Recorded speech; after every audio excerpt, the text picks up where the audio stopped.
नमस्कार छात्रों, आज हम एसएससी बोर्ड हिंदी विषय की प्रश्न पत्रिका का हल यहाँ करने वाले हैं। पहला प्रश्न है, निम्नलिखित पठित गद्यांश पढ़कर दी गई सूचनाओं के अनुसार कृतियाँ कीजिए। लिखिए, औपचारिकता निभाने वालों की विशेषताएं। मरीज से हमदर्दी नहीं होती, ये सिर्फ सूरत दिखाने आते हैं। देखिए, औपचारिकता निभाने वालों की विशेषताएं क्या है? मरीज से हमदर्दी नहीं होती और वे सिर्फ सूरत दिखाने आते हैं। आकृति में लिखिए, लेखक ने तय किया। लेखक ने क्या तय किया? आज कोई भी आए, मैं आँख नहीं खोलूँगा। लेखक ने तय किया, आज कोई भी आए, मैं आँख नहीं खोलूँगा। गद्यांश में प्रयुक्त शब्द युग्म ढूंढकर लिखिए। गद्यांश में जो युग्म शब्द है, शब्द युग्म है, यह है थोड़ी बहुत, धीरे धीरे, यह शब्द युग्म है। इसके बाद लिखिए, वचन परिवर्तन, बच्चा बच्चे, लिंग परिवर्तन, बच्चा बच्ची। उसके बाद मरीज से मिलने जाते समय कौन कौन सी सावधानियां बरतनी चाहिए, इस विषय पर अपने विचार लिखिए। यहाँ पर छात्र अपने मन के आधार पर यह प्रश्न का उत्तर हल कर सकता है। उसके बाद निम्नलिखित पाठित गद्यांश पढ़कर दी गई सूचनाओं के अनुसार कृतियाँ कीजिए। इसमें है, आकृति में लिखिए, सुहाग वाले गहने, टीका, नथुनी और बिछिया, यह सुहाग वाले गहने हैं। उसके बाद गद्यांश में प्रयुक्त शहरों के नाम, रामनगर और मिर्ज़ापुर, यह गद्यांश में प्रयुक्त शहरों के नाम है। उसके बाद निम्नलिखित वाक्य उचित क्रम लगाकर लिखिए। पहला वाक्य है, 5 ग्राम सोने के गहने आना। दूसरा वाक्य है, विदा होकर रामनगर आना। तीसरा वाक्य है, मुँह दिखाई में गहने मिले। और चौथा वाक्य है, बाबूजी अपनी पीड़ा न रोक सके। उसके बाद वचन परिवर्तन करके लिखिए। यहाँ पर वचन परिवर्तन करना है। यहाँ है रिश्ता, रिश्ते, दिन, दिन, दिन का वचन परिवर्तन क्या होता है? दिन ही होता है। उसके बाद शादी, शादियाँ, मुसीबत, मुसीबतें। इस तरह यहाँ वचन परिवर्तन करके दिए हैं। उसके बाद परिवार सुख के प्रत्येक का सहभाग, परिवार सुख दुख में प्रत्येक का सहभाग, इस विषय पर 25 से 30 शब्दों में अपने विचार लिखिए। छात्र अपने मन के आधार से इसका यहाँ उत्तर लिख सकता है। उसके बाद निम्नलिखित अपठित गद्यांश पढ़कर दी गई सूचनाओं के अनुसार कृतियाँ कीजिए। संजाल पूर्ण कीजिए। इसमें पहला है, बापू की अटपट वाणी की विशेषताएं। बापू की अटपट वाणी की विशेषता क्या है? तो यह है कि उनके बोल हृदय में घुल जाते हैं। उसके बाद उनकी साधना बोलती थी और वक्त के साथ दगाबाजी और हर शब्द सच्चा, खरा, यथार्थ भरा, यह बापू की अटपट वाणी की विशेषताएं थी।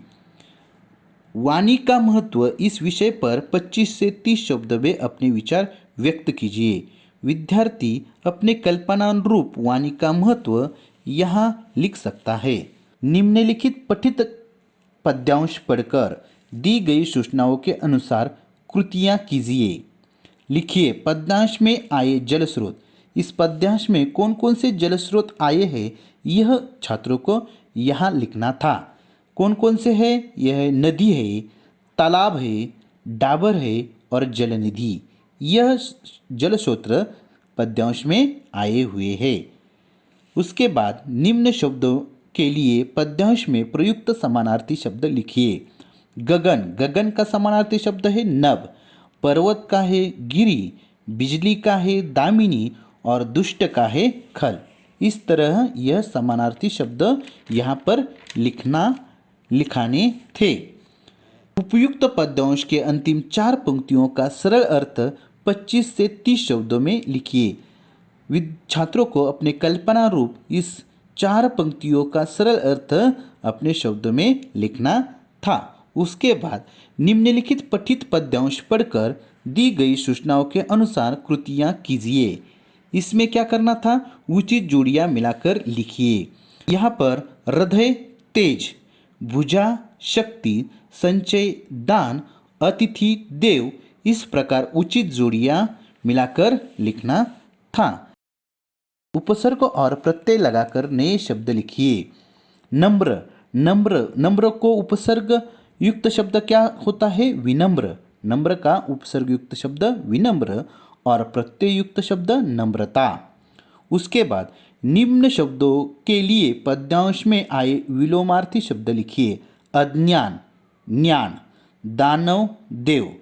पद्यांश के प्रारंभिक 4 पंक्तियों का सरल अर्थ 25 से 30 शब्दों में लिखिए। विभाग 3 पूरक पठन। निम्नलिखित पठित गद्यांश पढ़कर दी गई सूचनाओं के अनुसार कृतियाँ कीजिए। 1-2 शब्द में उत्तर लिखिए। किसका तिलक आया था? किसका तिलक आया था? किसका तिलक आया था? बुद्धिराम के बड़े लड़के मुखराम का तिलक आया था। द्वार पर बज रही थी शहनाई, बड़े हंडे में पक रही थी मसालेदार तरकारी। उसके बाद चारपाइयों पर विश्राम कर रहे थे मेहमान। चारपाई पर कौन विश्राम कर रहे थे? मेहमान। सांस्कृतिक परंपरा के संवर्धन में हमारा योगदान, इस विषय पर अपने विचार 25 से 30 शब्दों में लिखिए। उसके बाद निम्नलिखित पठित पद्यांश पढ़कर दी गई सूचनाओं के अनुसार कृतियाँ कीजिए। ऐसे प्रश्न तैयार कीजिए जिनके उत्तर निम्न शब्द हो। जीवन नैया। मैजधार में कौन डोलता है? कौन डोलता है? जीवन नैया। मैजधार में कौन डोलता है? यह प्रश्न किया हुआ है, उसका उत्तर है जीवन नैया। उसके बाद फागुन। रंग बिरंगे रंग संग लेकर कौन आया? कौन आया? तो फागुन आया। रंग बिरंगे रंग संग लेकर कौन आया? फागुन। जीवन एक संघर्ष है, इस पर अपने विचार 25 से 30 शब्दों में लिखिए। इसका जवाब छात्र अपने विचारानुरूप लिख सकता है।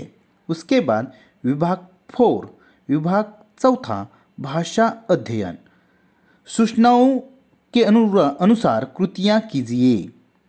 निम्नलिखित वाक्य में के अधोरेखित शब्द का शब्दभेद पहचान कर लिखिए। आज फिर उसे साक्षात्कार के लिए जाना है। उसे पुरुषवाचक सर्वनाम। निम्नलिखित अवयवों में से किसी एक अवयव का अर्थपूर्ण वाक्य में प्रयोग कीजिए। क्योंकि यश को सफलता मिली क्योंकि उन्होंने बहुत मेहनत की। पास, मीना का घर हमारे घर के पास है। कृति पूर्ण कीजिए। संधि विच्छेद आहे परा अधिक अर्थ, उसका शब्द है परार्थ। उसका संधि भेद स्वर संधि। उसके बाद सदाचार, सत अधिक आचार, व्यंजन संधि। निम्नलिखित वाक्य में से किसी एक वाक्य की सहायता निम्नलिखित वाक्यों में से किसी एक वाक्य की सहायक क्रिया पहचान कर उसका मूल रूप लिखिए। फाटक से पहले ही गाड़ी रोक दी। देना। नौकरी के लिए आवेदन कर चुका, चुकना। निम्नलिखित क्रियाओं में से किसी एक क्रिया का प्रथम तथा द्वितीय प्रेरणार्थक रूप लिखिए। देखना, दिखाना, दिखवाना। भूलना, भुलाना, भुलवाना। निम्नलिखित मुहावरों में से किसी एक मुहावरे का अर्थ लिखकर उचित वाक्य में प्रयोग कीजिए। मुहावरा है दाद देना, उसका अर्थ है वाह वाह करना। राम ने हमें दाद दी, वाक्य में प्रयोग। उसके बाद दूसरा मुहावरा है मुंह लाल होना यानी संतापना, वाक्य में प्रयोग। लड़के को देखते ही पिताजी का मुंह लाल हो गया। अधोरेखित वाक्यांश के लिए कोष्टक में दिए मुहावरों में से उचित मुहावरे का चयन करके वाक्य फिर से लिखिए। सार्वजनिक अस्पताल का ख्याल आते ही मैं भयभीत हो गया। सार्वजनिक अस्पताल का ख्याल आते ही मैं कांप उठा। इस प्रकार यह मुहावरा यहाँ लिखना था। निम्नलिखित वाक्य में से किसी एक वाक्य में प्रयुक्त कारक पहचान कर उसका भेद लिखिए। टॉल्स्टॉय और चेखव की रचनाएं भी मुझे प्रिय है। चेखव की संबंध कारक। रूपा उस समय कार्यभार से उद्विग्न हो रही थी। रूपा कर्ता कारक। निम्नलिखित वाक्य में यथास्थान उचित विराम चिन्हों का प्रयोग करके वाक्य फिर से लिखिए। ओह, कमबख्त ने कितनी बेदर्मी से पिटा है। ओह विस्मयादिबोधक चिन्ह लगाना था और उसके बाद कमबख्त ने कितनी बेदर्मी से पिटा है, यह वाक्य और अंत में दंडा। इस तरह यह वाक्य लिखना था। निम्नलिखित वाक्य में से किन्हीं दो वाक्यों का सूचना के अनुसार काल परिवर्तन कीजिए। मेरी सबसे छोटी बहन पहली बार ससुराल जाएगी। अपूर्ण भूतकाल करना था। अपूर्ण भूतकाल ऐसा होगा, मेरी सबसे छोटी बहन पहली बार ससुराल जा रही थी। उसके बाद प्राण को मन से अलग करना पड़ा। सामान्य भविष्यकाल बनाना था। वह ऐसा है, प्राण को मन से अलग करना पड़ेगा। सामान्य भविष्यकाल। उसके बाद इसने मुझे बहुत प्रभावित किया। पूर्ण वर्तमान काल बनाना था। उसने मुझे बहुत प्रभावित किया है। इस तरह पूर्ण वर्तमान काल हो जाएगा। इसने मुझे बहुत प्रभावित किया है। निम्नलिखित वाक्य का रचना के आधार पर भेद पहचान कर लिखिए। बाबूजी का एक तरीका था जो अपने आप आकर्षित करता था। यह मिश्र वाक्य है। निम्नलिखित वाक्य में से किसी एक वाक्य का कोष्टक में दी गई सूचना अनुसार परिवर्तन कीजिए। लिखने से पहले तो मैंने पढ़ना शुरू किया था। निषेधार्थ वाक्य बनने का है। यह वाक्य ऐसा बनता है, लिखने से पहले तो मैंने पढ़ना नहीं शुरू किया था। उसके बाद, क्या लोग पहाड़ों पर घूमने का शौक रखते हैं? यह प्रश्नार्थ वाक्य विधानार्थ वाक्य में रूपांतरित करना है। यह कैसा होगा? लोग पहाड़ों पर घूमने का शौक रखते हैं। इस प्रकार का यह विधानार्थ वाक्य बन जाएगा। निम्नलिखित वाक्य में से किन्हीं दो वाक्यों को शुद्ध करके वाक्य फिर से लिखिए। पहला वाक्य था, पिताजी ने आंदोलनों से भाग लेने से रोकी। यह वाक्य कैसा बनता है शुद्ध? पिताजी ने आंदोलन में भाग लेने से रोका। उसके बाद दूसरा वाक्य था, यह पसीना किसी लिए बहाई है। यह वाक्य शुद्ध कैसा होगा? यह पसीना किस लिए बहाती है। तीसरा वाक्य था, मैं ड्राइवर से बुला लाए। मैंने ड्राइवर को बुलाया। यह शुद्ध वाक्य यहाँ पर बनता है। विभाग 5वां, रचना विभाग, उपयोजित लेखन। इसमें हमें पत्र लेखन, कहानी लेखन, वृत्तांत लेखन और निबंध लेखन है।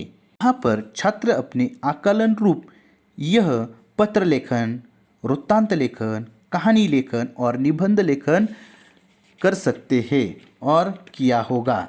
इस तरह आज हमने हिंदी विषय की एसएससी बोर्ड की प्रश्न पत्रिका उत्तर के साथ स्पष्ट कर ली है। इसी तरह अन्य सभी प्रश्न पत्रों का हल जानने के लिए हम आपसे विनती करते हैं कि आप हमारे चैनल को सब्सक्राइब करें, लाइक करें और शेयर करें। धन्यवाद।